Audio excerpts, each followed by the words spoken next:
Kama ndoa yako ina dalili hizi, maumivu hayatakaa kuisha. Pengine inawezekana ukiishi kwenye ndoa ambayo ni kifungo cha muda mrefu na ikaendelea kuwa chungu maisha yako yote kama usipobadilika au usipochukua hatua juu ya mambo haya ambayo nakwenda kufundisha siku ya leo. Jambo la kwanza, kama ndoa yako haina mawasiliano ya wazi. Communication is the key to a successful marriage. Hakikisha unazingatia mawasiliano, kuzungumza mara kwa mara, kuzungumza mipaka inayovunjwa, kurekebishana na kukubali kurekebishika. 2, kama ndoa yako hakuna heshima, utaendelea kuishi kwenye ndoa ambayo ina uchungu na maumivu makubwa, na ndio wanawake wengi wamekuwa wakipita kwenye ndoa za namna hii kwa sababu hawaheshimiwi.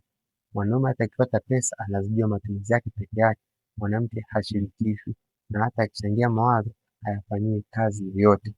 3, kila mtu anaishi kivyake. Mnaishi nyumba moja lakini mmetengana. Inawezekana mnaishi chumba kimoja lakini mmetengana.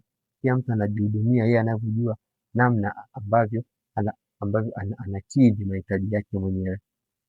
4, hakuna juhudi ya kubadilika. Kila mwanadamu yuko na mapungufu na anatakiwa kuyanoti yale mapungufu, hayaboreshe ili aweze kuwa na amani na mtu mwingine.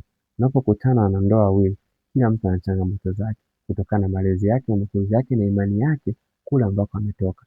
Sasa mnapokutana lazima ujifunze juu ya mwenzako ili muweze kuishi pamoja na kukaa pamoja.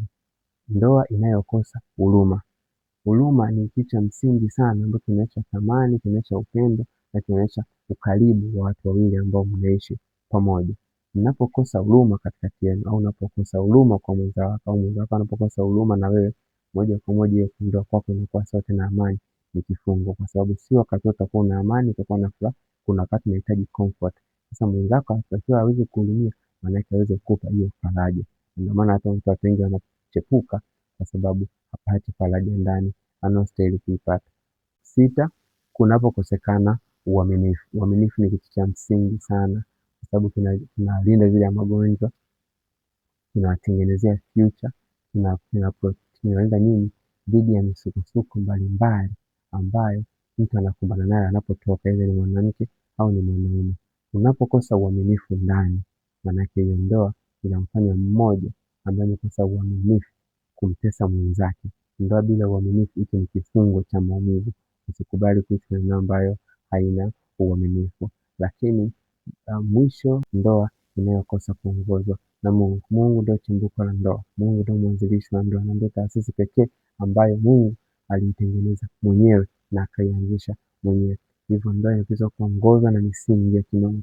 Ndoa inapokosa misingi ya kimungu, kila mtu anafanya ya kwake, Mungu yuko mbele, hiyo ndoa itakuwa ni kifungo na haitakuwa tena sehemu ya amani ambayo Mungu alitengeneza ili watu wafarijiane, ili watu wapeane company, ili watu wasaidiane kwenye maisha. Itakuwa ni sehemu ambayo kila mtu anajuta kwa nini aliingia. Sasa kabla hujajuta, hakikisha unayafanyia kazi haya niliyokufundisha siku ya leo. Usitoke hapa, mimi ni Teacher Gonza kwenye